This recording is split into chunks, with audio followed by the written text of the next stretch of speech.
Bonsoir. On va mettre l'écran en partage. On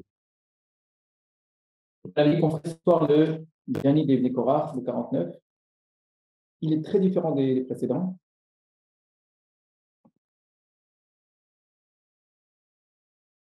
Il y a des ressemblances de style malgré tout, d'expression, mais dans le thème lui-même, c'est très différent. Alors, juste avant, on va revenir sur le 48.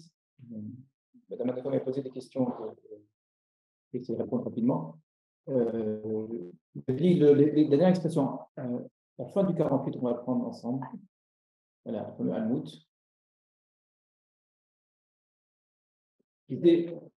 Elokeinu, Olam Baed, car c'est notre Dieu, car c'est Dieu notre Dieu, Olam Baed pour toujours, Houye Nahagenu, c'est lui qui va nous conduire, Almout, je vais répondre jusqu'à l'heure de la mort, d'accord? Jusqu'à la mort. Le Malbim et d'autres, pas seulement le Malbim, vont traduire la chaîne Alamot. Alam, Elem, c'est un jeune homme, c'est la jeunesse. Et d'après certains, d'ailleurs, même, ça ne remet pas en question le fait qu'on ait dit, c'est peut-être le Alamot du début du Télim, parce que quand on dit Alamot Shir, c'est quelque chose qu'on trouve plusieurs fois, ce serait quelque chose qui renvoie également à peut-être une façon de chanter qui serait le terme jeunesse aussi, pourquoi pas, on n'en sait rien. Personnellement, je ne suis pas du tout convaincu. Winaganu Almout, comme une nouvelle jeunesse, je ne vois pas du tout pourquoi est-ce qu'on devrait l'exprimer de cette façon-là. À la mode, au la mode, il y a l'idée d'éternité aussi, il y a des choses qui sont aussi possibles. Comme moi, je ne sais pas, je ne sens pas du tout de cette façon-là. C'est pas l'idée qu'on avait auparavant, qu'on attendrait, etc. Donc, ça me paraît un peu difficile. Je préférerais simplement dire que c'est le fameux à la mode du début qu'on retrouve à la fin. C'était un petit point, on va dire, purement de traduction. L'autre point, c'est un point difficile dans le texte sur lequel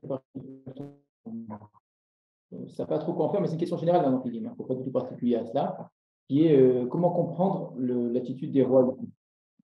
Est-ce qu'il y a une histoire derrière? Alors certains, comme d'habitude, cherchent à ancrer ça dans l'histoire. Je vous ai dit qu'on ne peut pas toujours le faire, et je ne sais pas s'il y a vraiment un intérêt à toujours le faire d'ailleurs, à chercher à quelle histoire ça correspond. On peut simplement dire que quand l'auteur de Télim écrit, il traite d'une idée, il imagine une situation, même si la situation ne s'est jamais produite. On ne parle pas nécessairement d'un cas où des rois sont vraiment venus avec des bateaux pour faire la guerre, etc. etc. D'accord? C'est une expression. Et si on cherche ce genre d'histoire, on la trouve nulle part dans le Tanakh, ça ne s'est jamais produit que par grand bateau, on ait voulu attaquer Yerushalayim. Il y a des volontés d'attaque de Yerushalayim. Elle ne ressemble pas du tout à ça, elle ne se termine pas de la même façon. Ça ne se termine pas par des rois qui arrivent à Yerushalayim qui sont pris de peur. Enfin, ça ne correspond pas à des détails historiques, ni dans le Tanakh, ni par ailleurs dans le Tanakh. Je ne pense pas qu'il faille rechercher dans ce sens-là. On est beaucoup plus dans une idée. Léoniot Tarshish, c'est une idée qu'on trouve très souvent dans le Tanakh, qui veut dire les navires puissants. Dire qu'Akadosh Baruch Hu, il brise les navires puissants, ça ne renvoie pas à un événement précis. C'est comme on dit que la voie d'Akadosh Baruch Hu, elle renverse les montagnes, elle casse les forêts du Liban, etc. etc. C'est l'idée d'une puissance. Alors, c'est associé effectivement à l'idée de la royauté. Ça, c'est juste ne pas chercher dans le Télim ici un événement qui se serait produit. Par contre, à quoi est due cette peur-là? Là, c'est un peu plus compliqué. On était on va le reprendre dans le texte. Hein. On parle de la beauté d'Yerushalayim, elle est magnifique, elle est extraordinaire, il y a quelque chose dedans, etc. Viennent les rois Noadou, ça veut dire qu'ils font donner rendez-vous, ça les va aider. Avrou Yardav. Alors, Avrou, déjà, on était embêté par la traduction. Avrou, c'est donc traversé normalement. L'impression que j'ai ici, on a voulu régler le problème rapidement. Noadou, ils se sont rappelés. Avrou, alors, ça me paraît, ils sont encore là dans la suite du passage, dans la suite d'après. Avrou, plutôt, ils ont traversé plutôt que disparaître. Et ils ont traversé ce qu'ils avaient amené pour arriver. Et voilà, ceux qui ont vu quel terme ils ont été très étonnés. Ils vont Behala et Facha, mais ils ont été pris de peur, normalement, d'épouvante, de tremblement. Ils ont été tout agités. Qui sont les a pris, Shriel Kayoleda,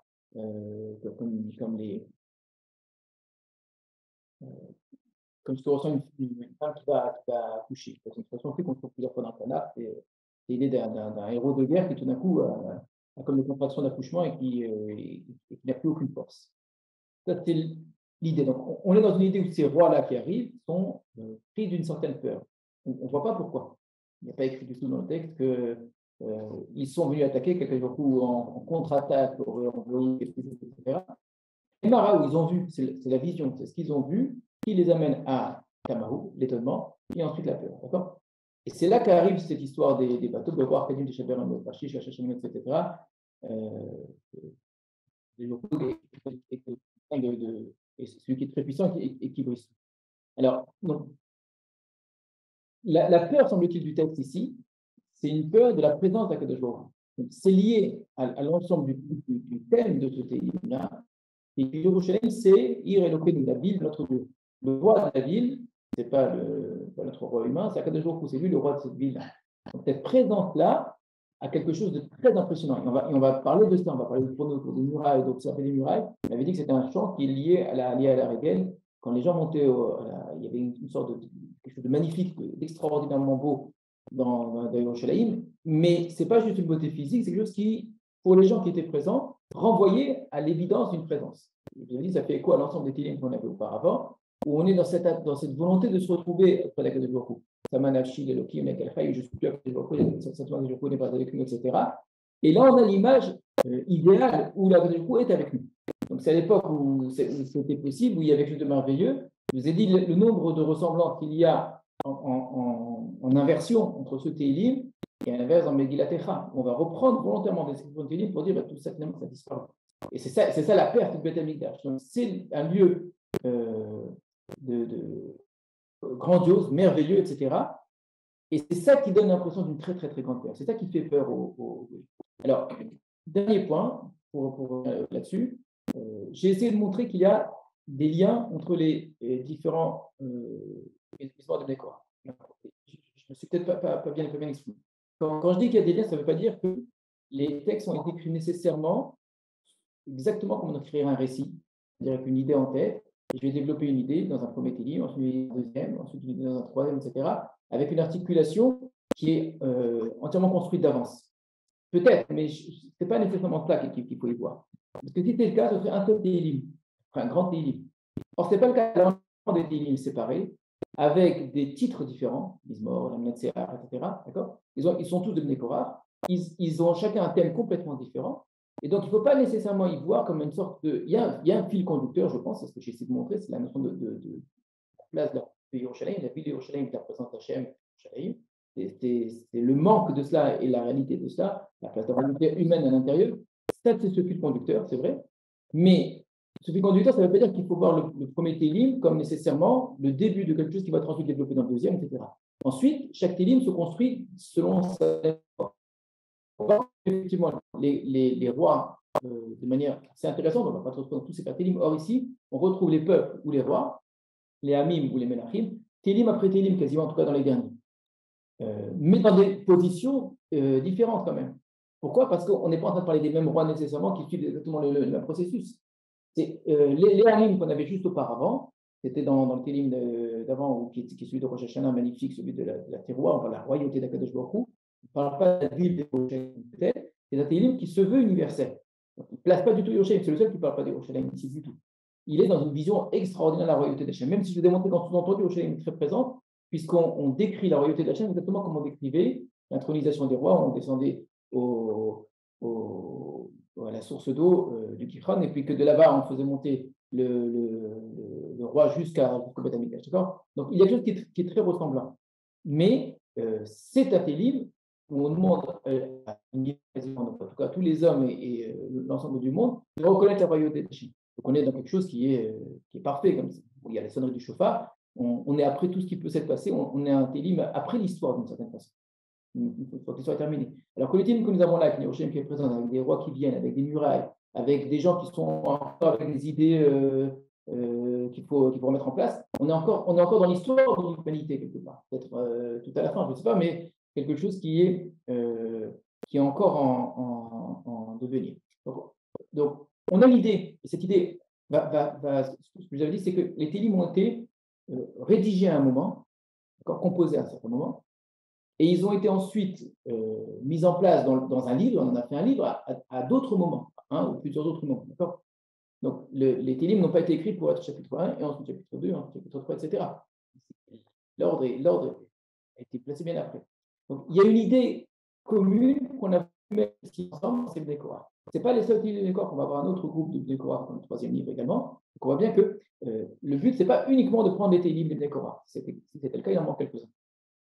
Il y a une idée, encore une fois, qui est celle du manque, qui est celle de l'absence d'Hachem, ou au contraire de la grandeur d'Hachem, mais l'un va avec l'autre, parce que justement, le manque est à la hauteur de cette grandeur qui a disparu, et de ce désir de le retrouver. Et autour de ça, donc, vous avez d'autres. Maintenant, on va passer au 49, qui est très, très différent. Et il y a des éléments de ce livre qui sont extrêmement difficiles à traduire. Vraiment très, très, très difficiles à traduire. Il y a même un peu quasiment, je pense,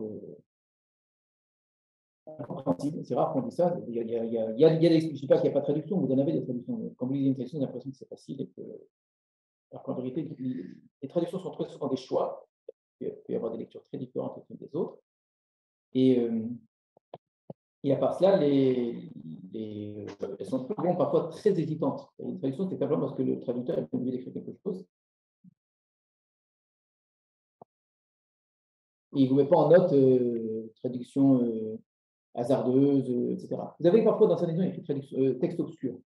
Il faut bien vous dire que la traduction, elle est vraiment un choix. Alors, l'Amlatseach d'Ibn Korach, ça on a déjà vu plusieurs fois. Shimuzot Kolam. Écoutez cela, tous les poètes. On avait déjà vu le Kolam, rappelez-vous. Kolam Tikoucha dans le même Zaïn. C'est pas très loin. Là-bas, c'était pour appeler les nations et les rois ensuite à reconnaître la royauté d'Hachem. Là aussi, il parle aux nations. Il y a une vraie ressemblance. À Azinu Kol Yoshve Khaled, prêtez l'oreille, tous les habitants, Khaled. Khaled, avec un trait, c'est la terre, la glaise, de toute façon. Donc, on dirait les habitants du monde. Alors, on est typiquement dans un parallélisme, avec un parallèle qui est très connu, très souvent utilisé, qui est l'ishmoa d'un côté, les ha'azin de l'autre. Le premier à l'avoir fait, c'est Moshe, Shimona, Azinu, c'est un pire. Non, c'est les mères. C'est le texte de poésie le plus ancien qu'on possède, le plus ancien texte de poésie, celui de la mère, il utilise cette forme-là. Donc, c'est dans le tout début, Moshe va la reprendre, Ishaïa va la reprendre. Très souvent, on va retrouver cela. On a en parallèle les synonymes, les chinois, les ha'azin. D'accord.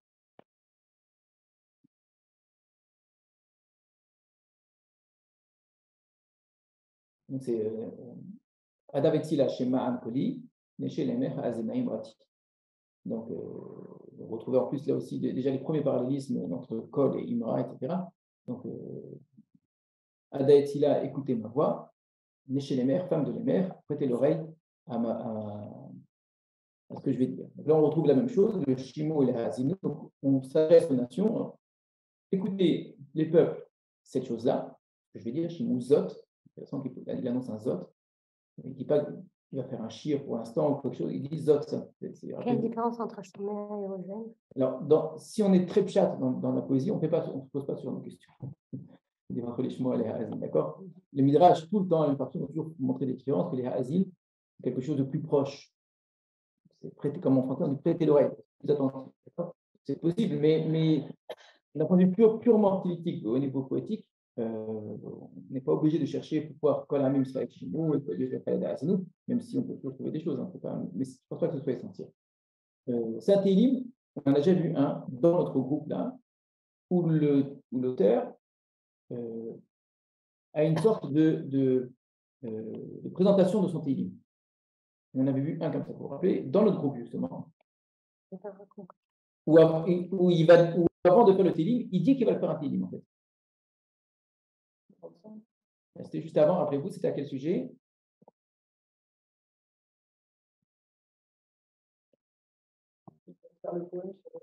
Exactement. C'était le l'hymne au roi.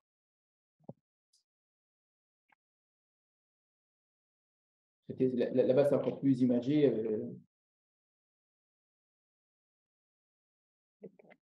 45.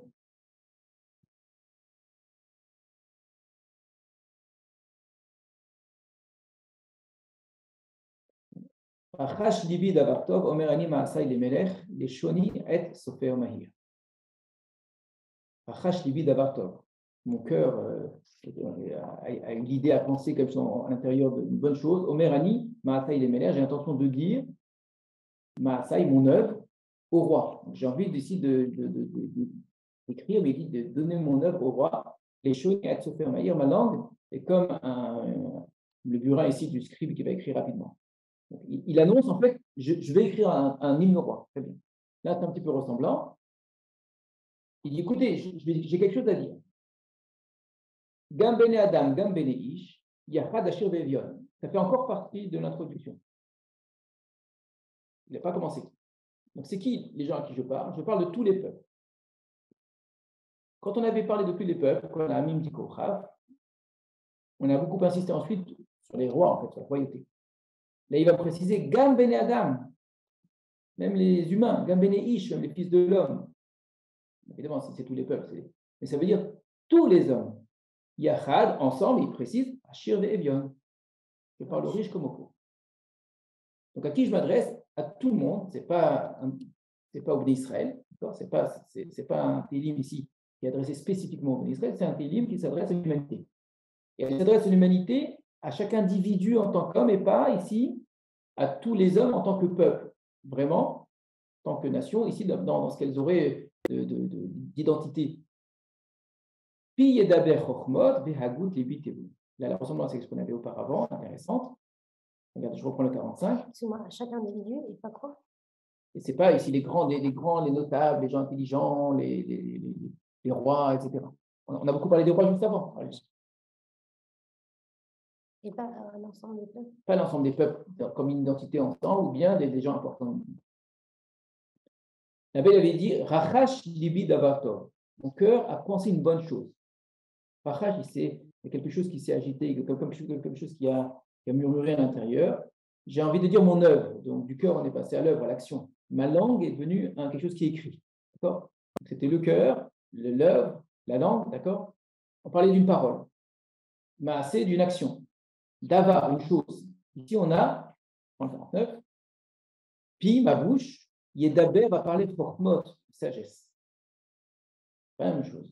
Vehagut, libi tevunot. Et mon cœur, on retrouve le cœur, il est plein d'une pensée, tevunot, de choses intelligentes. Tevunot, c'est des. Ça. Et on pourrait dire des réflexions. Mon réflexion, je crois qu'il y a. Donc, c'est un télim qui s'annonce comme étant un télim de réflexion. On n'en a pas eu pour l'instant, c'est-à-dire qu'il est un texte de pensée. Ces textes de pensée, on a dans le Tanakh Kohélet, qui sont entièrement des textes voués à cela, et qui utilisent aussi d'ailleurs la poésie souvent pour s'exprimer. Kohélet, Michelet, exactement. Kohélet, Michelet, Iyov, on peut probablement vraiment là-dedans.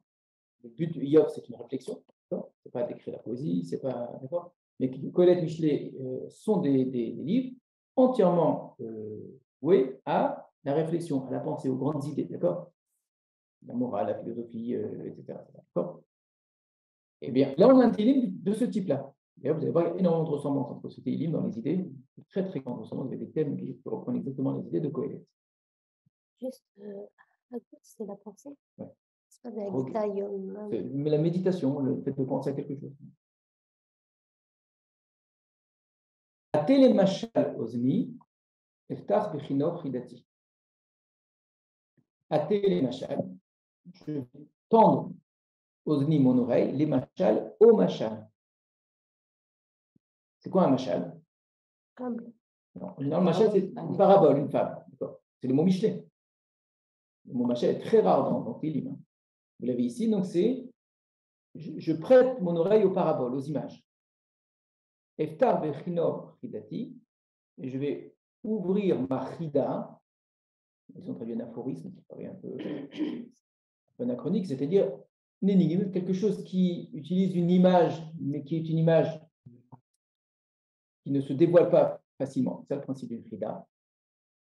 Ça peut être un machin, une frida. Une devinette, si vous voulez, mais il y a le côté construction d'un récit. Devinette, c'est une petite phrase. Le mot frida ici, le mot énigme, on utilise l'énigme une sorte d'image, mais qui ne se comprend pas disons, à la première lecture. Alors que normalement, le machal, oui.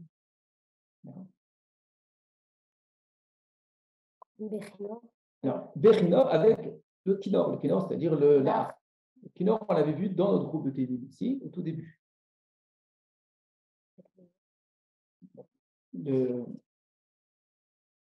Atel machal ozni, donc ça veut dire quoi? Il ne dit pas qu'il va dire un machal, mais il dit je vais prêter l'oreille à un machal. Ça veut dire que je vais utiliser un machal qui préexiste, qui est connu déjà. Parce que ce que lui va faire, c'est Yedaber Hormot, il va parler de sagesse. Son cœur va réfléchir, il va goûter les bites et notes. Mais pour parler de sagesse, il va utiliser un machal qu'il a entendu en fait. Atel machal. Ce n'était pas qu'un machal, c'était une expression générale au Meshalim en fait. C'est-à-dire, il y a des images, il y a des paraboles. Je suis attentif à cela et je vais ouvrir ma bouche avec une chida. Donc, on va reprendre ce qu'il est en train de dire. Son intention, c'est d'écrire un télim sur un sujet de sagesse. Et pour cela, il va formuler une chida. Et pour formuler cette chida, il va utiliser un machal qui est connu, qui est entendu. D'accord? Voilà. Tout ça, c'est l'introduction. Pour dire en fait son télim. Ça commence comme ça. Lama ira bimera. Avon akeva yesubeni.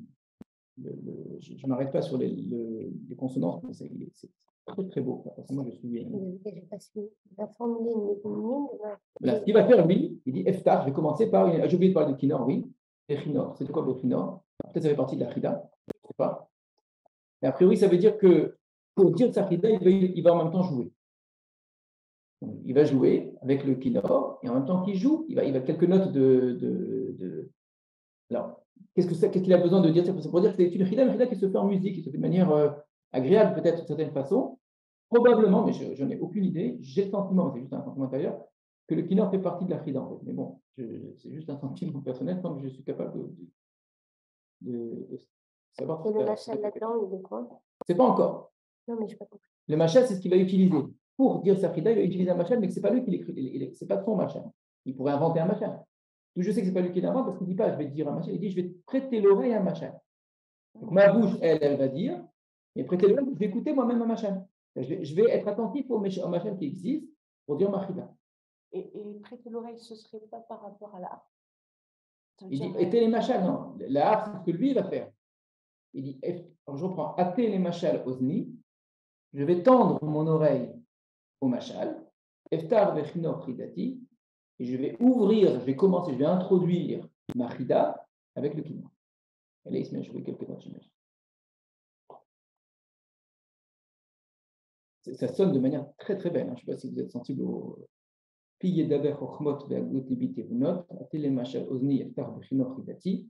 C'est rare qu'on ait des rimes dans le Tanakh. La rime, c'est très rare. Les formes stylistiques du Tanakh sont les allitérations énormément, les débuts de mots, etc. On joue beaucoup sur les sons. Les sons, c'est très important. Et dans ce film, vous allez voir encore, il y a des jeux de mots vraiment délicieux. Mais la rime, les finales, ce qui est très classique en Europe, c'est assez rare dans le Tanakh. Ici, on a ici vraiment des deux rimes. Chochmot Tepunot, Ozni Chidati.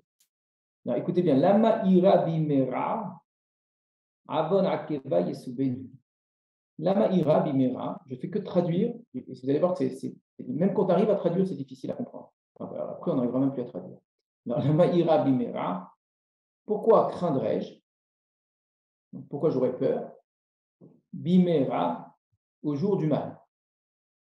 Avon akevai yesubeni, la faute akevai de mes talons m'entoure.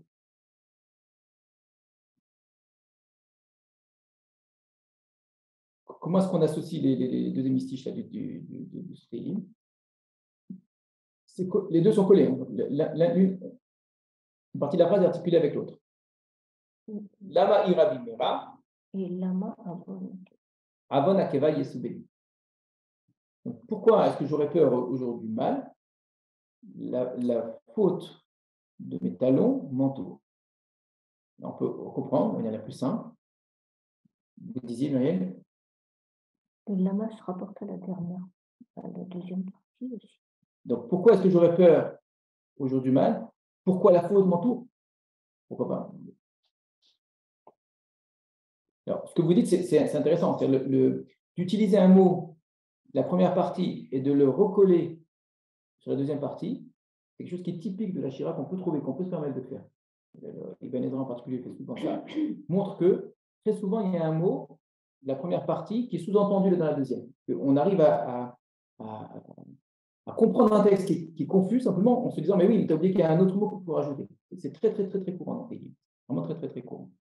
Sauf qu'ici, je ne sens pas que ça résout le problème. Tout simplement, 2 points après, l'erreur.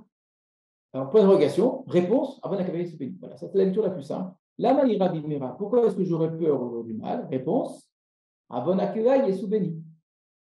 Parce qu'il y a la faute. Je suis entouré de ma faute. La faute de mes talons. C'est quoi la faute de mes talons? Les conséquences. Les talons, dans le sens. Alors, les talons de ma faute dans ce cas-là. C'est la faute de tout ce que j'ai marché jusqu'à maintenant. Là où je suis allé, là où j'ai la faute de mes pas, là où j'ai posé mes pas, j'ai fait des fautes. Eh bien, ces fautes-là, je ne les ai pas laissées derrière moi, en fait. J'ai laissé les traces de mes pas derrière moi, mais mes talons sont encore avec moi. Et les fautes de mes talons sont aussi avec moi. Ça veut dire que j'ai laissé des traces, mais j'ai amené avec moi toutes ces fautes-là. Donc, au jour du mal, eh bien, j'arrive avec les talons tout sales de toutes mes fautes qui m'entourent maintenant. Mais le lama, ça semble plus comme quelque chose de pas évident. Voilà. Ce qui est gênant, pourquoi tu ne penses pas comme ça? On est étonné d'annoncer cela par un lama. J'entends très bien ce que tu dis, c'est qu'effectivement, si c'est pour dire C'est une évidence. au jour du mal, il s'inquiète. Ira. Pourquoi j'aurais peur? Parce que j'ai la faute. À moins que, on va voir dans la suite, il va expliquer pourquoi il y aurait une autre façon de penser. Et il lui dit non, moi ma réponse c'est ça. C'est une réponse évidente, mais il faut que tu l'entendes. D'accord? Lama ira bimera. Donc pourquoi est-ce que j'aurais peur au jour du mal? Avon akeva Yesu béni. Parce qu'il y a la faute. C'est ça qui me fait peur. C'est quoi les jours du mal? Jour du jugement, situation de guerre, situation de maladie, ou bien le jour de la mort. D'accord? Le jour de la vieillesse, etc. Situation dans les moments difficiles, j'ai des raisons d'avoir peur. Mais quelles sont ces raisons d'avoir peur? Avon akeva. Pour reprendre ce que tu dirais là, ça paraît même une sorte d'évidence dans la logique du Tanakh. Il le dit pour insister là-dessus. Quelle est la seule chose pour laquelle je devrais avoir peur? C'est la faute. C'est la faute. Et pas autre chose. D'accord? Au jour du mal. Les jours du mal, les jours où ça va mal, ça veut dire. Alors, ça peut être les jours où on me fait du mal. D'accord? Ah, d'accord. Ici, on traduit l'adversité pour bien différencier le mot ra. Alors, ça, c'est une phrase. Lama ira bimera, avon akeva Yesu béni. Il y en a qui ont voulu traduire différemment. Lama ira, et c'est ça qui nous a gênés, parce que le lama, généralement, c'est quelque chose, soit qui est pas évident, soit quelque chose justement pour dire je n'ai pas peur. Lama ira, pourquoi est-ce que j'aurais peur du mal? Avon akeva Yesu béni, même si la faute m'entoure. D'accord? Donc, c'est une lecture complètement différente, d'accord? Dans un cas, la seule raison d'avoir peur, c'est la faute. Dans l'autre cas, c'est même la faute ne me fait pas peur. C'est l'organe, c'est la Alors, tension. on est dans une phrase. On va voir la suite. Comment ça s'articule? Parce que la question, c'est qu'est-ce qu'il veut dire par là? Habotrim al-Khelam, ceux qui ont confiance en le mot Khel. Le mot Khel, il a plusieurs sens dans le Tanakh. C'est parfois la puissance, la force, la guerre. Le mot Khel ici, en général, ça a souvent le sens de richesse. C'est l'armée ou tout ce qu'on possède, son de possession. Ouvrog, Oshra, Mithalalou, et la symétrie vous permet de bien voir que le mot Khel ici, il a le sens de richesse. Donc, ceux qui ont confiance en leurs biens, Ouvrog, Oshra, et dans le grand nombre de leurs richesses, Mithalalou, ils se louent. Alors maintenant, quand lui dit pourquoi est-ce que je craindrais, l'inverse de crainte, c'est être botéar, c'est avoir confiance.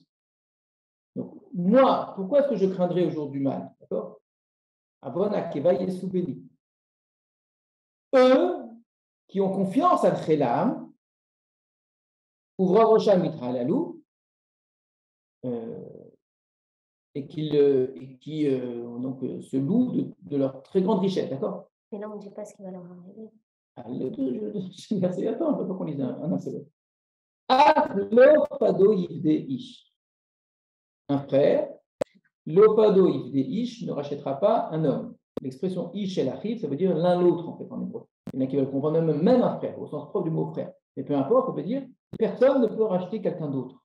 On ne peut pas racheter autrui. Ni avec de l'argent, ni quoi que ce soit. Donc si quelqu'un doit souffrir, doit avoir un malheur qui lui est arrivé, quelqu'un d'autre ne pourra pas prendre son malheur sur lui, ne pourra pas payer pour lui, ne pourra pas prendre quoi que ce soit. L'expression elle vient de la Torah. La Torah est écrite dans le Mishpatim. Pas pour pas d'utilité de cette semaine, écrit que quelqu'un qui a tué le tikrou kofer, on ne peut pas prendre de rachat pour la personne qui aurait tué en disant il a tué, ben, on va payer une rançon, etc. Ça se faisait beaucoup dans l'Antiquité. Ceux qui avaient de l'argent, si une personne avait tué, ben, payaient une très grande somme au roi ou au temple, je ne sais pas quoi, etc. Et on échappait comme ça à la sanction. La Torah elle dit, ça n'existe pas ça. Il n'y a pas de kofer à la mousse. Quelqu'un qui a tué ne peut pas être acheté. Donc, ceux-là, ils ont confiance dans leur richesse. Ils ont beaucoup d'argent. Mais ça ne sert à rien, leur richesse. Elle ne va pas leur permettre de payer qui que ce soit pour le racheter s'il doit lui arriver un malheur. Loïten Elohim Kofro ne donnera pas à Dieu son kofer. Ça, c'est vraiment de façon de la partie mishpatim. Comment tu traduis kofer? Kofer, c'est la rançon. C'est le mot kapara. C'est donner la chose en kapara, en remplacement, en expiation pour quelque chose. Veyeka pidyon nafsham. Le mot yeka, on va le retrouver plusieurs fois dans notre texte, qui veut dire. C'est comme podé. Bien sûr, c'est le rachat. Donc, yeka, c'est la valeur, la cherté, si vous voulez, la quelque chose qui coûte cher. Pidyon nafsham, du rachat de leur âme, de leur personne. Donc, on peut dire tout ça dans une seule traite presque. Achlofado yivdeish. Un frère ne rachètera certainement pas un autre homme. Il ne donnera pas à Dieu sa rançon. Et même la richesse de leur propre personne, je parlais de son frère, mais même de sa propre personne, ils ne peuvent pas. Là, il y a eu plein de traductions très étonnantes. Pour le coup, c'est ça. La traduction, ça veut dire. C'est voilà. Hadal Leolam, et à jamais ça marchera. C'est-à-dire, il pourra toujours essayer, ce ne sera jamais possible une chose pareille, d'accord? J'aurais pas compris. J'aurais dit Bechadal Leolam et il va quitter le monde. Donc ce monsieur, finalement, comme il on voit beaucoup de traductions qui existent. Bechadal Leolam, et il disparaîtra pour toujours, par exemple. Donc l'idée, c'est que, d'accord? Ils sont tous confiants dans leur richesse, etc. Mais en fait, ça ne sert à rien, parce que le jour venu, lorsqu'il y aura le problème, eh bien, leur richesse ne va pas leur servir à quelque chose. Ce n'est pas ça qui va leur acheter quoi que ce soit, d'accord?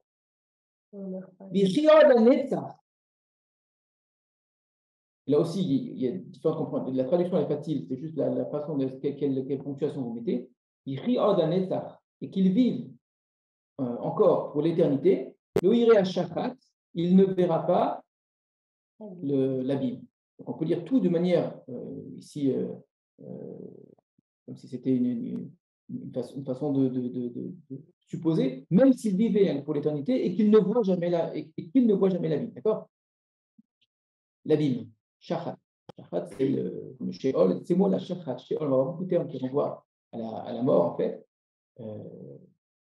L'idée, c'est que même s'il devait vivre pour toujours, il n'aura jamais la possibilité de racheter quoi que ce soit. Son âme, si elle doit payer, elle payera, d'accord? Alors, c'est bizarre parce qu'on est en train de dire justement qu'il n'est pas racheté. Alors, s'il n'est pas racheté, on est en train de dire qu'il va mourir. Et s'il vivrait pour toujours, ça me paraît bizarre. Alors, moi, j'ai l'impression plutôt que ce passou, la traduction, elle est simple, hein, qu'il vive pour toujours, qu'il ne voit jamais le shachat, est à suivre avec le passou d'après. Donc, même s'il devait vivre pour toujours et ne jamais voir la mort, en fait, il verrait que même les sages meurent. Ensemble, Kessil, Babar, ce sont deux mots, le Kessil et le Babar, qui signifient l'imbécile, le stupide, l'abruti, je prends tous les termes que vous voulez. Si on traduise le fou et le sot, Kessil, il y a effectivement une idée le mot fou est un peu fort, mais c'est de la bêtise qui est liée à un problème intellectuel, où la personne n'a pas les capacités intellectuelles. Alors, Ba'ar, c'est quelqu'un qui est mal éduqué. Il n'a rien appris. Si on lui avait appris, peut-être qu'il aurait su quelque chose. Ba'azbou l'achirim chelam, et ils vont laisser à d'autres leur chel. On a parlé tout à l'heure. Apotrim al chelam, ba'azbou l'achirim chelam. Donc, il se verrait que les sages meurent, mais aussi, Yachad, en même temps que si Babar, Yobedou, qui disparaissent aussi. Alors, cette idée-là, c'est une idée qu'on retrouve maintes et maintes fois dans Kohelet. Kohelet sans arrêt revient là-dessus en disant les richesses, on ne les accumule, ça ne sert plus à rien du tout. De toute façon, on va tous mourir, et ça semble particulièrement déranger Kohelet, l'idée qu'il n'insiste pas du tout là-dessus, mais lui insiste beaucoup là-dessus, et de toute façon, c'est d'autres qui vont les prendre. Là, on nous dit juste dans ce morceau de phrase. Pour Kohelet, c'est beaucoup plus marqué. Parce que celui qui va avoir cette richesse-là, même si c'est son fils, il dit, hein, on dit, ouais, c'est mes héritiers. Il met des héritiers, si ça se trouve, c'est des imbéciles, qui ne méritent pas. Donc, à quoi ça sert? Donc, tu as travaillé toute ta vie pour donner à des gens qui vont dilapider ou qui vont profiter de manière complètement inutile. Donc c'est Hevel Avalim, c'est de la vanité, c'est quelque chose de complètement ridicule. Alors, lui, le sujet qui l'intéresse beaucoup plus, c'est l'idée que quand la mort va venir, eh bien, elle arrive, elle prendra l'un comme l'autre et tout le monde va y passer. Et c'est certainement pas la richesse qui va te racheter de quoi que ce soit, qui va te permettre d'avoir une fin heureuse. De quelle fin heureuse on parle, on ne sait pas. De ne pas mourir. C'est juste pour dire qu'on va tous mourir. C'est quoi le faire la chose? C'est pas pour ne pas mourir, a priori. Les gens veulent vivre tout le temps. C'est quoi peut-être tu la bonne idée, mais ceux qui ont confiance en leur richesse, ils pensent quoi? Mourir sans faute? Non. Ils sont vautrines de quoi? C'est quoi leur confiance? Pour acheter. Quoi? Qu'ils vont payer. Quoi? Non, pour avoir quoi? Ils veulent obtenir quoi? La vie. La vie. Donc, a priori, la lecture première, c'est croire qu'on peut vivre encore et encore et encore et encore. Et que coffre la chose, c'est que s'il y a un malheur qui doit arriver, je vais payer quelque chose, c'est ça le coffre, pour pouvoir continuer à vivre. Comme ça se faisait, je disais, dans les peuples de l'Antiquité, on payait pour pouvoir avoir le droit de vivre quand on risquait de mourir. Ils ont payé pour vivre.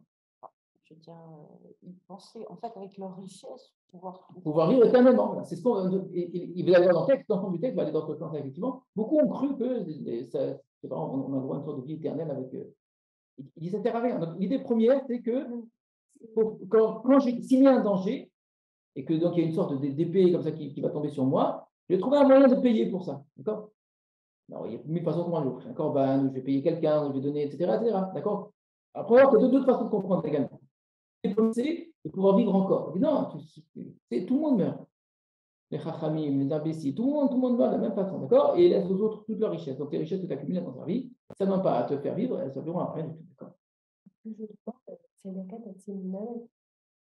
Alors, si le tzedaka tatim moed, si on le voit vraiment dans l'idée de pidyon nefesh, c'est marrant parce que c'est même rentré dans le langage aujourd'hui, un terme que j'avais jamais entendu quand j'étais petit, achetez votre pidyon nefesh. C'est quelque chose qui est en début de Rosh Hashanah, ça veut dire qu'il y a des rabbinim, je ne sais pas quoi, tu leur donnes une somme, et puis grâce à ça, tu as racheté ton âme. En fait, il faut exactement ce qui est écrit ici, qu'on dit qu'on ne peut pas faire. Et en plus, on dit qu'un frère ne peut pas racheter pour l'autre, donc ils font tout le contraire de ce pays. Mais ils vont dire, mais non, nous, c'est la concept. Mais l'idée que si c'est vraiment Avon, Akeba, Yesubeli, on a vraiment des fautes qui traînent dans nos pattes, d'accord? Ça ne suffira pas de donner. On ne peut pas acheter cela. Comment ça s'appelait la réforme en Europe? Pourquoi c'est fait? Parce qu'on a les indulgences. Voilà, parce qu'on achetait aux prêtres possibilité d'avoir le paradis plus tard. On a fait des fautes, on paye. Ce qui est un. Mais sans aller jusque-là, dire qu'un frère n'achète pas à l'autre, ça veut simplement dire que quelqu'un peut pas mourir pour quelqu'un d'autre, quelqu'un peut pas souffrir pour quelqu'un d'autre, etc. Donc c'est un texte ici qui dit, écoute, chacun, il a ses problèmes, d'accord? Il a son paquet exactement, il doit se régler tout seul, il n'y aura personne, et il n'y a même pas sa richesse, il ne croit pas que tout ce qu'il aura fait sa vie, ça va l'aider à arriver seul. Donc jusqu'ici, on arrive à traduire qu'on peut quand même avoir des lectures très différentes, hein, en fonction de la syntaxe, la manière où il fait une interprétation, etc. Le contraste entre le fait qu'il va cesser de vivre, hein, donc Bechadal Milam, c'est le mot Bechadal Milam, et ensuite il va continuer à vivre éternellement. Je ne comprends pas. C'est l'un ou l'autre? C'est vrai que moi, je n'ai pas compris. La lecture que j'ai donnée, ce n'est pas celle-là, justement. Moi, j'ai dit Vika, Pidyon Nafsham, Bechada Leolam. Il ne finira jamais d'essayer, ça ne marchera jamais. Moi, je l'ai sous forme interrogative. Pense-t-il donc vivre toujours, ne pas voir la tombe? Sur le. Ouais. Non, la question de Rina, c'était sur le texte. Oui, mais oui, Vika, Pidyon Nafsham. non, si tu penses ça, eh ben c'est exactement, elle a raison. Parce que si tu dis Vechada Leolam, il cessera de vivre, et donc sous forme interrogative, Pourquoi pas? lui qui pensait ne pas voir la tombe, d'accord, il C'est vrai, le point d'interrogation dans ce pays va nous servir pour renverser. Tout ce qu'on ne comprend pas, on met un point d'interrogation et vous dites le contraire, en fait. C'est ce qu'on a fait tout à l'heure. Hein. La Maïra Bimera, on a mis un point d'interrogation, n'est-ce pas? Voilà. Je suis tout à fait. C'est possible, c'est une chida. C'est une énigme, vous l'avez dit. Donc, pourquoi pas? Mais moi, plus ça, plutôt plus ça, je préfère complètement différemment des Khadal et Ah, mais Ola. non, on a déjà commencé. Ah oui, si on a commencé à partir de la Maïra. Et il est où le Machal alors? Attends. Mais puisqu'il a dit qu'il va introduire Mais par... tout faire, on a Il a entendu. Juste, il a dit qu'il va introduire par le Machal. Je dit qu'il va introduire par le machin. Ateli Machal Ozni, Eftar Bekinor Je Dachi. vais commencer par Khida avec un tout. Alors, pour dire le Olam complètement différent. Khadal et Olam, ça veut dire il ne cessera jamais. C'est-à-dire, s'il essaye de faire ça, il pourra toujours essayer, ça ne marchera jamais. C'est pas que s'il essaye une fois, ça ne marche pas. Même s'il essaie toute sa vie, ça ne marchera jamais. Il pourra dépenser, redépenser, et encore. Bon, d'accord, j'ai donné de la richesse, ça n'a pas marché. Je vais en redonner. Non, Khadal et Olam, tu pourras tout le temps. D'accord. Et s'il devait vivre pour toujours, d'accord, mais il dirait que quoi Ici, dans traduit, ça marche bien. Pensait-il donc vivre toujours, ne pas voir la tombe? Vous voyez, on met sous forme ironique. On reprend une phrase et on la renverse en disant il croyait vraiment qu'il allait vivre tout le temps. Non. Très bien. Maintenant, Kirbal, Batemo, Léorlam. Poétique de Bathéhem, leur maison, Bétham, la même chose. Kirbam, en eux, Léorlam, pour toujours. Alors, ça va très bien avec le parallèle. Mishkenotam, Ledor, Vador. Vous voyez ici la répétition dans le parallélisme. Mishkenotam, leur demeure, Ledor, Vador, de génération en génération. Ce qui est difficile à comprendre, c'est quoi ce Kirbam? Quoi Kirbam, Batemo, Léorlam. Kirbam en eux, à l'intérieur d'eux.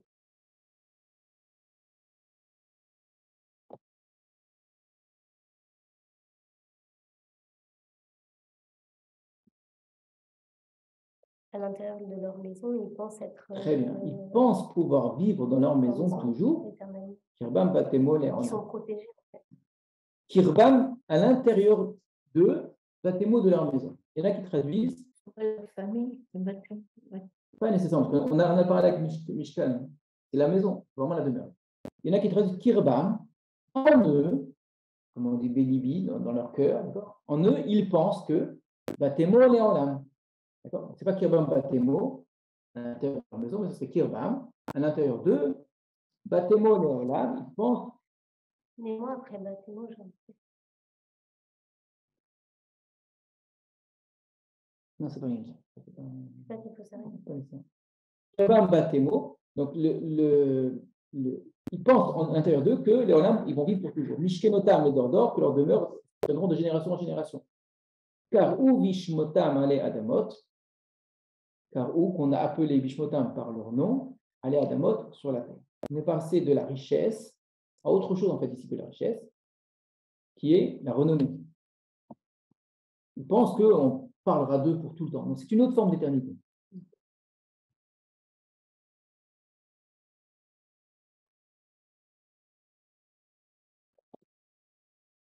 Rien. Vous entendez le Kirbam Batemo Leolam, car ou Bishmotam ale Adamot. Les allitérations ici que vous jouez. Car Kirbam Batemo Leolam, Mishkenotam et Dorador, car ou Bishmotam ale Adamot. Le car ou Bishmotam, Kirbam Batemo, c'est vraiment, on reprend les mêmes consonnes, on ajoute un shin, et ça donne ça. Maintenant, il y a un autre jeu de mots, me semble-t-il. Kirbam Batemo, en fait, ça sonne bizarre, ce Kirbam Batemo, on ne sait même pas où mettre le mot Kirbam, ça met en valeur le mot Kirbam. Parce qu'on se dit, mais qui veut dire quoi ce mot Kirbam? Et en fait, c'est Kivram Batemo. Kever, c'est la tombe. Donc, c'est comme, il joue sur les mots. Là, ce qui va tenir pour toujours, moi je sais c'est quoi, de quelle maison. Ils ont une maison dans laquelle ils vont se rendre à l'intérieur, ils ne bougeront pas. Qui vran batemo, leur maison, c'est quoi? C'est leur kever. Mais comment tu peux passer de Kirbam On est Tu vas voir que tout le télim tourne autour de la mort et du kever et du shachat et du sheol, etc. Donc on est exactement. Des Adam Bika, Bayalim. Et l'homme, dans le Yeka dont on a parlé tout à l'heure, Yeka Pidion Nafsham, dans la richesse, d'accord, dans la valeur, Bayalim, on ne dort pas dans sa richesse, d'accord. Nimshal, Nimshal, il est comparé, bon, chacun tout à l'heure, Kabehemot comme les animaux, Midmou, deux traductions possibles, ça dépend de la racine que vous utilisez au terme Midmou. Et ce qui est tout à fait possible, c'est qu'on joue sur les deux racines à la fois. C'est très courant, que parfois on a un mot qui se prête à deux sens. Et en réalité, c'est les deux sens qui sont voulus. C'est les hidamot, ressemblés. D'accord? C'est dama. Et donc, Nimshal, Kabehemot, Midmou. Nimshal et Midmou, ça signifie la même chose. Nimshal, il est comparable. Kabehemot, Midmou, il ressemble aux animaux. Donc le Adam ici, Bika, je pense à Bakar, à la bête, d'accord? Mais en fait c'est Yeka, c'est encore un nouveau jeu de mots. Un homme dans la richesse ne dormira pas. Il est comparable à un animal, pardon, qui il ressemble à ça, d'accord? Mais ça fait bizarre. Et l'animal, bon, vous m'entendez? On reprend, désolé. Oui. Voilà, vous êtes introduit les deux traductions possibles. C'est comparable à l'animal et bien ça va disparaître, ça va rester sans vie comme l'animal. Donc on enlève à l'humain toute sa valeur, en tout cas à l'humain qui croit qu'il peut dormir dans sa richesse, comme si la richesse était un lieu de sommeil. Ça c'est la nuit. Alors retenez bien ce passouk, vous allez voir comment on va jouer sur les mots. Ce verset-là, on va le reprendre à la fin du Télim, mais en le transformant. Joliment fait, vous allez voir comment il y a un vrai jeu ici sur les sonorités, sur le sens. En fait, juste ça me dérange, on ne peut pas dire que Nimshal et Midmou, c'est la même chose, parce que la dame du Karbagyalou, et le parallèle, c'est Nimshal, Kabehemot, Midmou. Non, c'est pour insister. Comme tu mets deux fois un verbe, Nimshal, Kabehemot, Midmou. C'est pas du tout, je pense pas que ça dérange.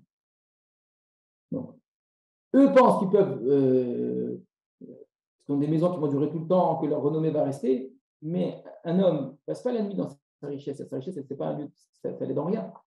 Il est comparable à un animal qui va finir, qui va disparaître. Voilà. Oui.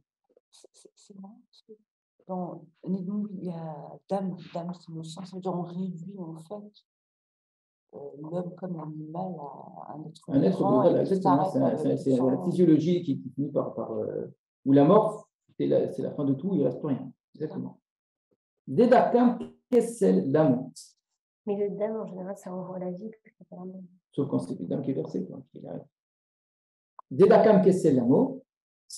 Zedakam, c'est ça leur chemin, c'est ça leur façon de penser, c'est ça leur voie. Qu'est-ce que c'est? Eux qui sont xilim, qui sont bêtes, d'accord? L'amour pour eux. C'est une voie stupide, c'est de la bêtise, cette façon. Et après eux, Befihem Yirtsu. Qu'est-ce que ça veut dire? Traduction, c'est par leur bouche. Ils seront voulus, désirés, agréés, exactement, satisfaits. Ça veut dire quoi cette phrase?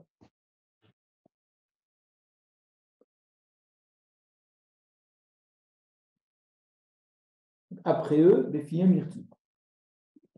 On peut traduire par leur bouche qu'ils disent, c'est quoi? Qu'ils veulent quelque chose à Harem. Ils veulent avoir une suite, ils ont envie d'un avenir, d'accord?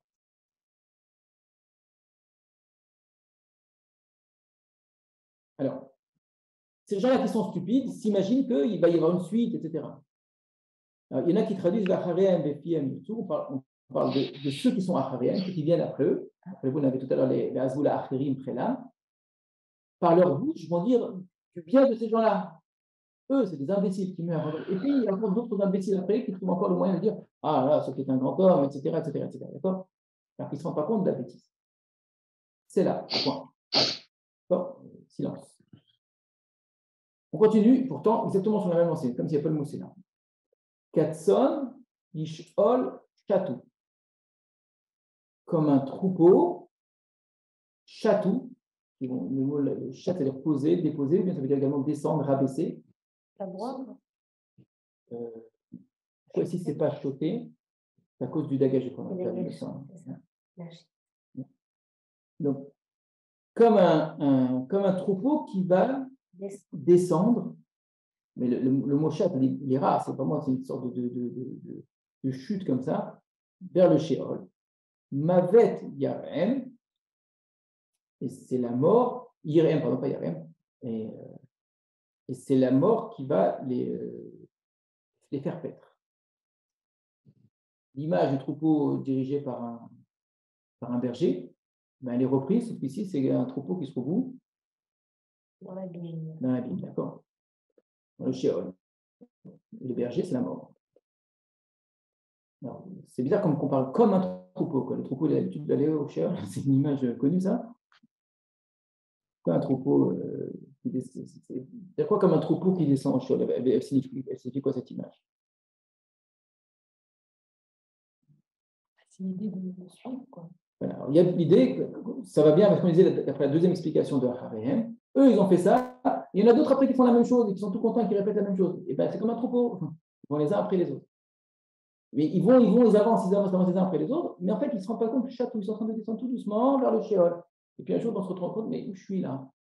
Mon berger c'est la mort? Ah mince, donc c'est une image qui est en vérité contradictoire. Le troupeau va vers un endroit qui est un endroit de vie, un pâturage, pour pouvoir vivre. C'est le principe du troupeau, c'est le principe du berger.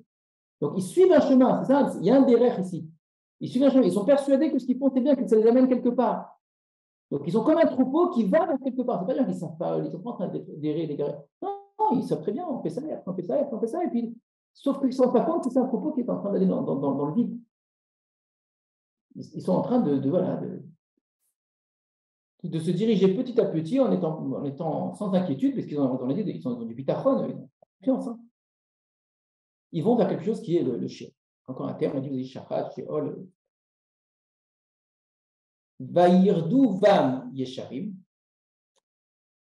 Et ce sont des yesharim, a priori, qui yirdou vam. Yeradot, ça veut dire dominer, voilà, diriger de manière forte, normalement.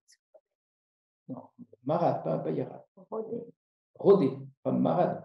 C'est rada, la racine c'est rada, donc ça fait vaïrdou. Et rodé, c'est pas se rebeller. Marad, ça veut dire se rebeller. Rodé, on trouve dans la Torah aussi, ça veut dire diriger. Par exemple, il y a ça. Non, mais simplement, dans Bereshit, Urdu bidgataya. Urdu bidgataya korasharim. Urdu, ça veut dire dominer. Les yirdu, yirdu bam yesharim, et ce sont des yesharim, des droits qui les dirigent, d'accord? Qui les dominent. La boker au matin. C'est-à-dire quoi que des yesharim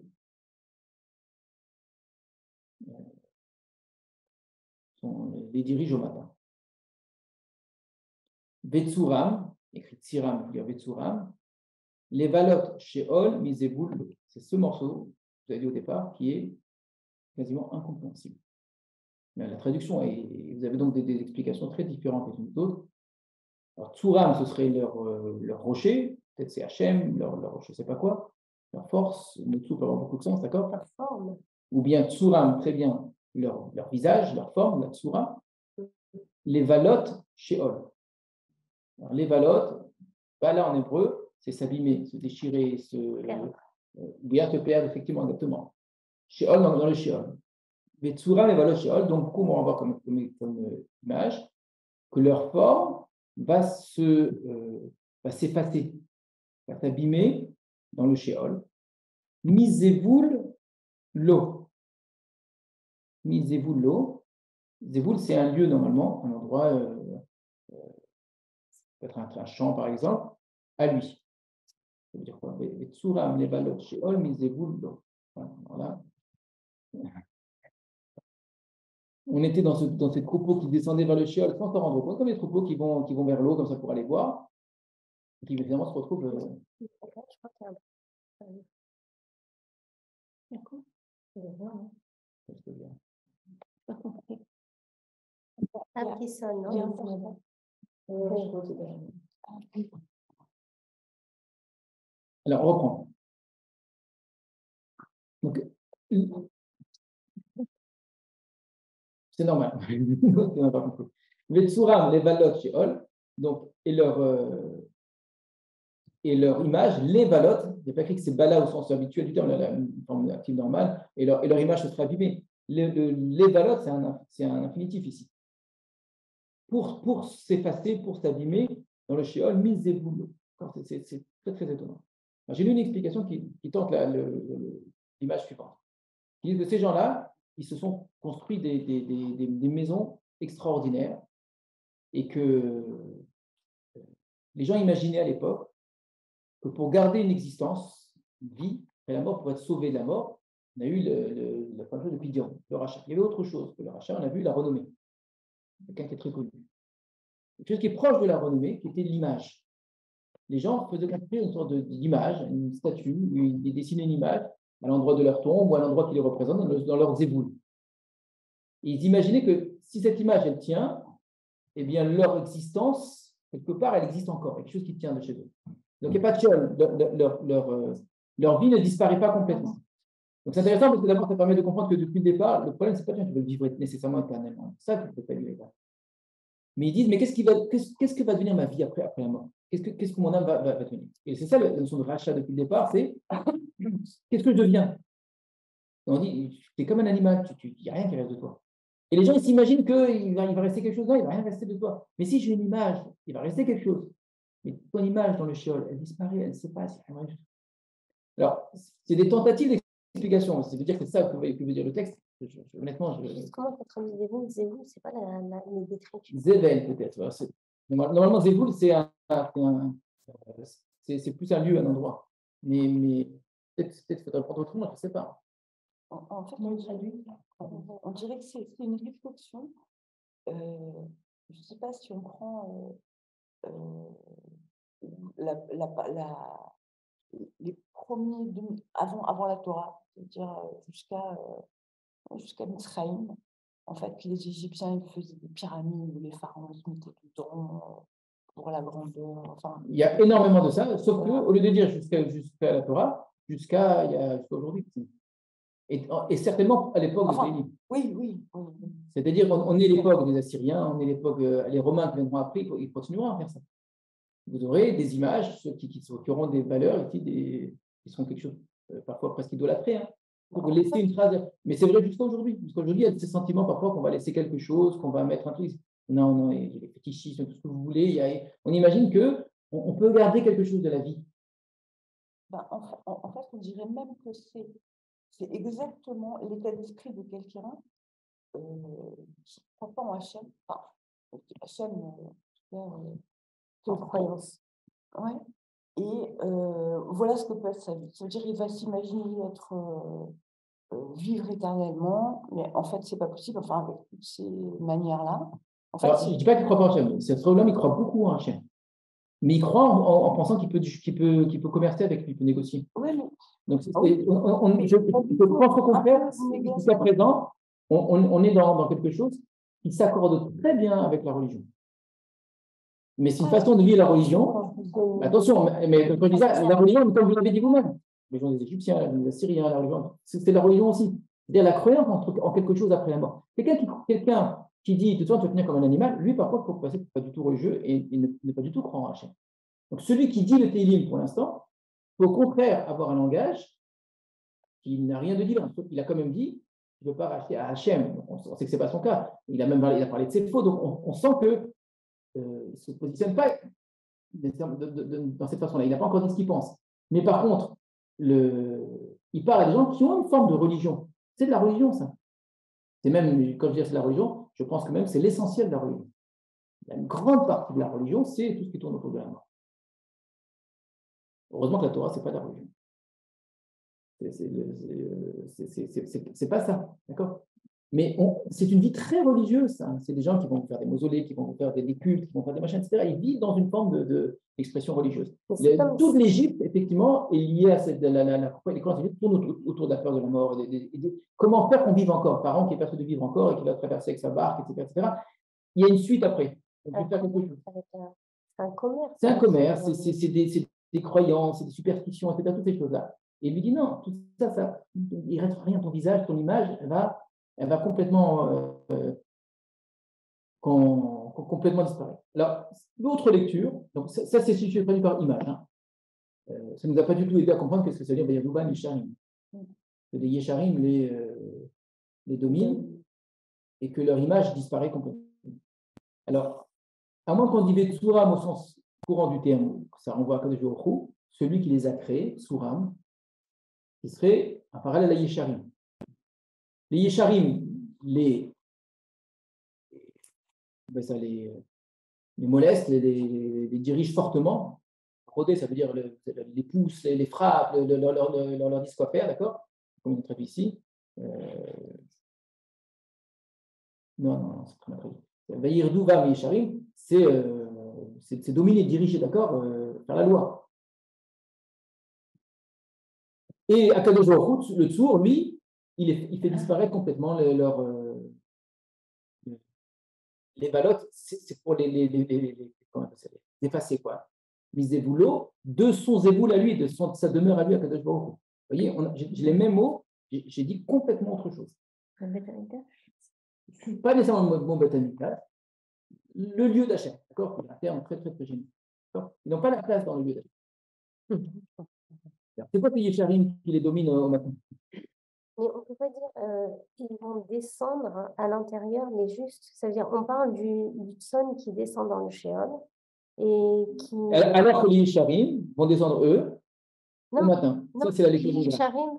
Le Midrash va traduire comme ça. Voilà. C'est en opposition à eux. D'accord? Par contre, les Yesharim, eux, vont descendre là-bas, la Boker, au matin. C'est quoi au matin? De manière heureuse. Quelque chose qui est.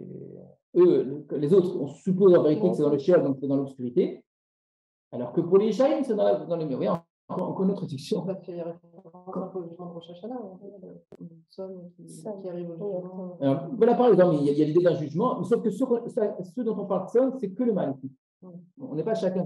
La différence dans Rosh Hashanah, c'est qu'on est chacun l'un après l'autre. Alors ici, au contraire, c'est comme un grand troupeau qui va paître avec cette ironie, c'est très ironique. Aller paître, c'est aller vivre, d'accord? Eh bien là, pas du tout, ils vont paître dans la mort. Mais si on dit la Boker au moment lumineux, on peut aussi dire et les justes les domineront dans un moment de gloire, dans un moment de eux ils descendent et les Yesharim ils vont les dominer. Quel moment? Au moment où il y aura le Boker, il y aura la lumière. Là aussi, il y a une vache qui va dire ça, que quand viendra le Olam Haba, les Yesharim vont. Tout à fait. Et comment tu comprends d'après cette lecture, la les valeurs que Hol, mise des boulots. Alors, appuyer la Boker. Tout est possible. Vous avez ici des mots, vous essayez de traduire. Vous avez. C'est comme un qui l'a créé. Tout le monde a dit. Source, c'est peut-être Yosef, leur créateur. Donc, leur créateur, les valeurs chez Hol. Alors, ce qui est très gênant là-dedans, c'est qu'on est dans une image, et vous avez très, très bien fait de le dire, hein, je suis tout à fait d'accord, qui renvoie à une imagerie, à un ensemble de croyances, d'accord, faites d'un ensemble de lieux, etc. Vous avez le choc qui est sous la terre, qu'on descend sous la terre, et que c'est sous la terre que se fait le jugement. Et qu'il y a des Yesharim, des droits, des sortes d'anges, je ne sais pas quoi, qui sont en train de frapper les méchants. On les a déjà vus, on connaît ces images. Donc il est en train de dire, voilà, il y a cette image-là. Ou bien les Yesharim, les tzadikim qui eux méritent d'être récompensés, qui vont dominer les méchants à ce moment, d'accord? Et ça se passe sous la terre, cette chose. Donc, ces gens-là, ils ont cru ils ont cru que leur richesse, leur nom, etc., ça ne sert à rien. Ils vont finalement tous aller comme un troupeau qui va paître comment ils appellent ça les Romains, les Champs-Élysées. Sous la terre, c'était ce qui menait vers l'enfer. Voilà, c'est là-bas que se faisait une punition, vous avez des volcans, des autres trucs, on brûlait les machins. Donc, c'est des images connues. C'est étonnant que Télim utilise ce langage-là. On va y revenir. Ah, oui, il est déjà 22h. Bon. Ah, Et ça reprend comme tout à l'heure. Ah, très bien. Ah, là-bas, là, c'est ah. ah, J'ai dit, il joue beaucoup sur le mot. Tout à l'heure, c'était le pigeon ne peut pas se faire par le ah, par le trait. Ah, et le ah, il apparaît maintenant, il était en suspens depuis tout à l'heure. C'est ça.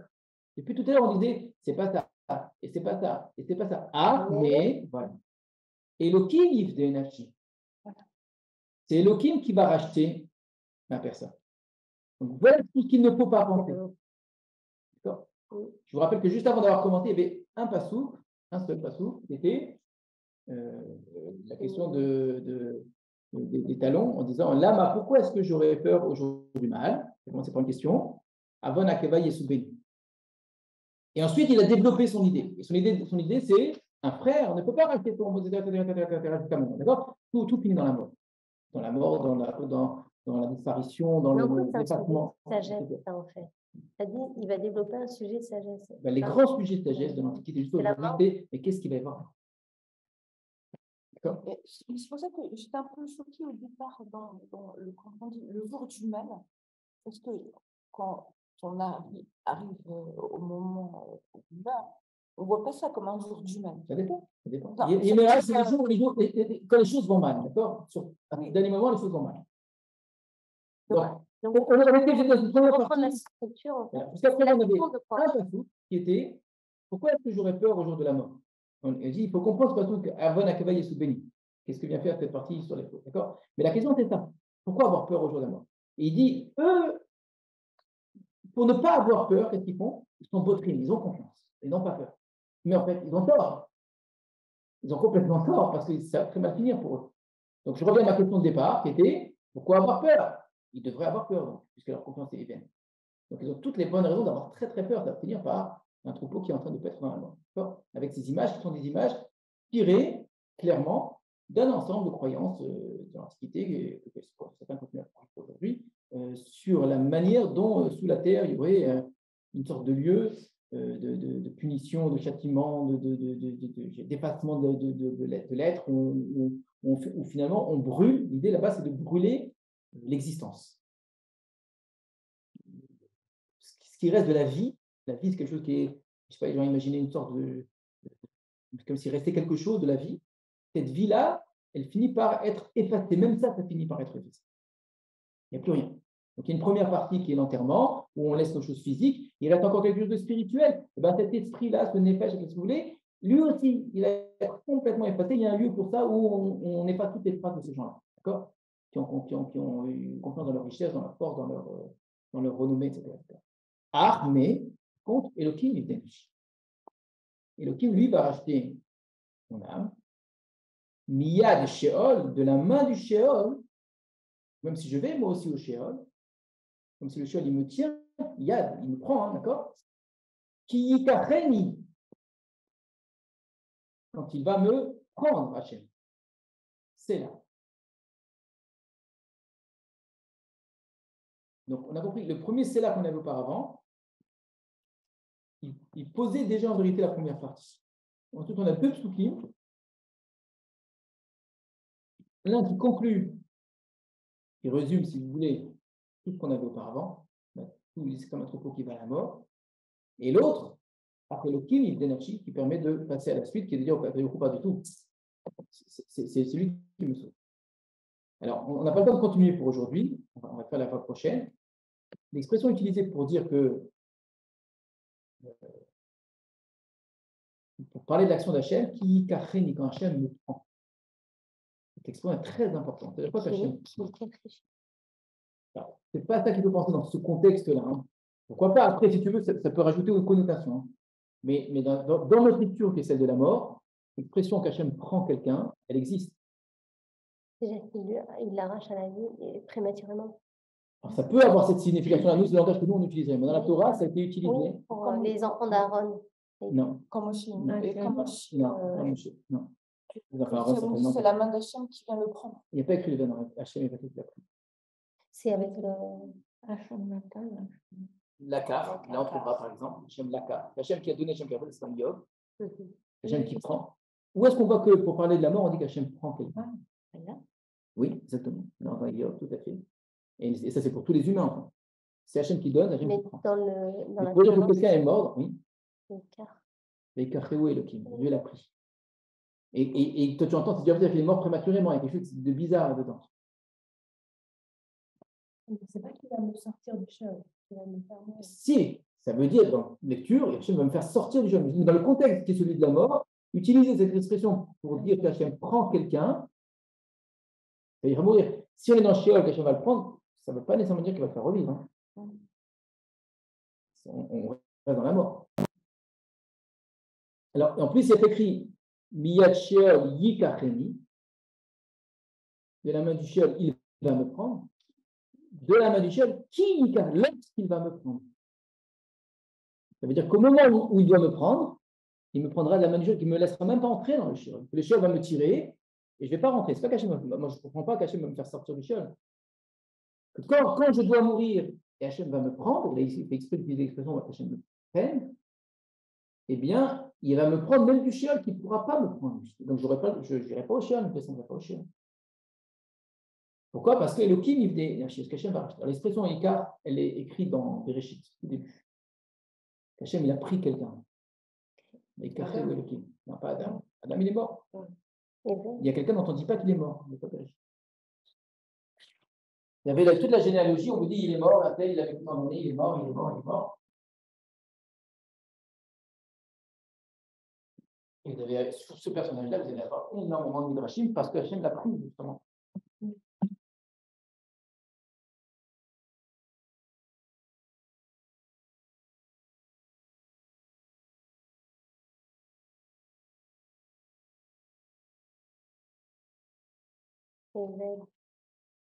Ah oui, Éven n'a pas été pris par Hachem. Alors.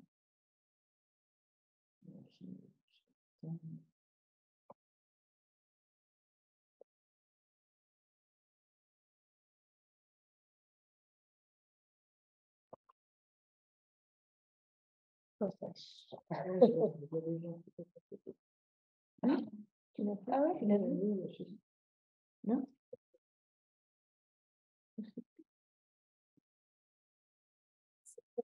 Alors, écoutez bien.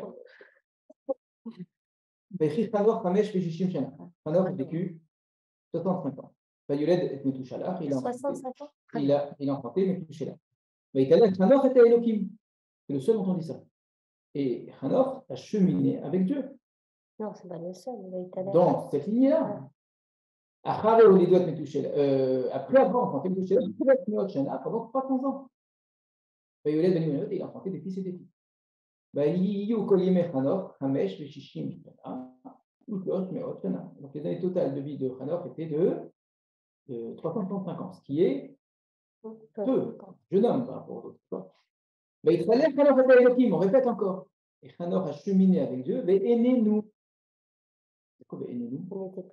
Il n'est plus là. Pourquoi? Qui l'a kachoto Elohim? Ah ouais. Dieu l'a pris. Incroyable, c'est possible. Vous avez remarqué qu'on est complètement dans le sujet de notre Télim. Hein.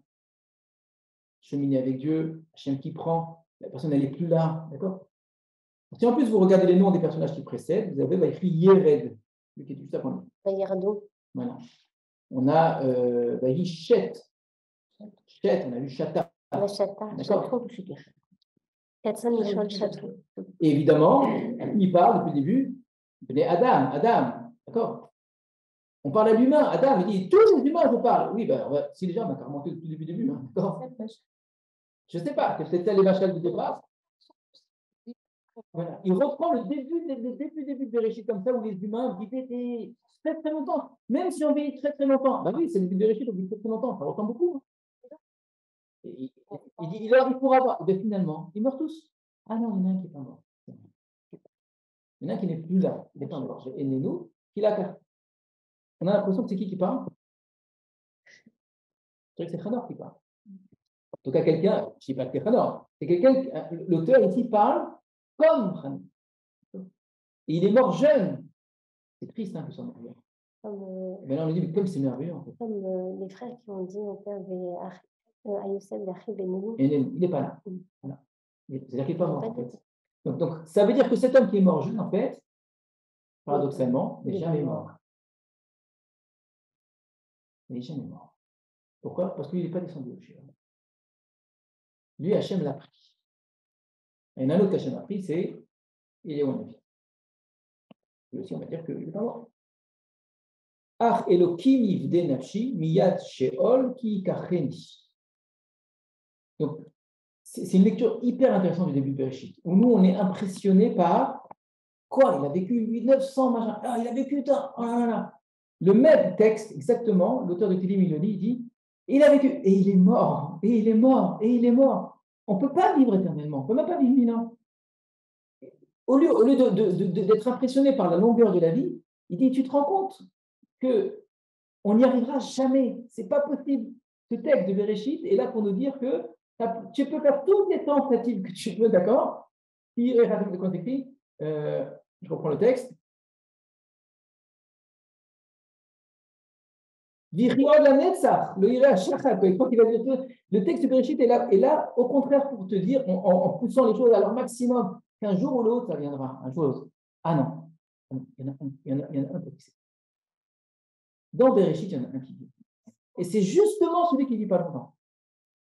Donc ceux qui vivent longtemps sont là pour prouver la finitude de l'homme. Extraordinaire comme idée. Plus ils vivent longtemps, plus ils montrent qu'il y aura une fin, puisqu'il n'y en a aucun qui vit éternellement.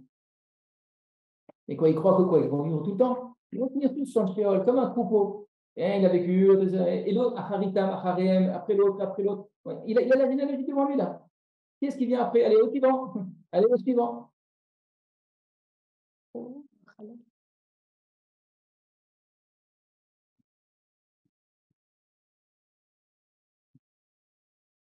Voilà, on va s'arrêter là pour aujourd'hui. On reprend la semaine prochaine. Voilà. Et après, vous avez un texte très connu. Al tira ki ashiri yirebe kevod yoto. Ilove moto ika chafod. Eireda harab ilove.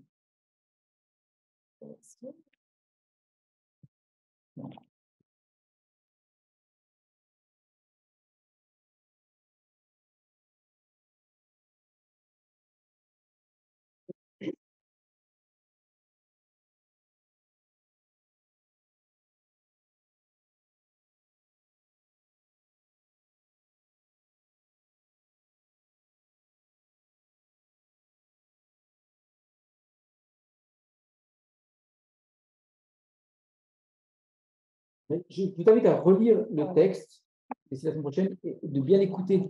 Lisez-le à voix haute, chantez-le si vous voulez avec Eric. Parce que pour la suite, vraiment, il y a un jeu de sonorité très, très intéressant. En fait.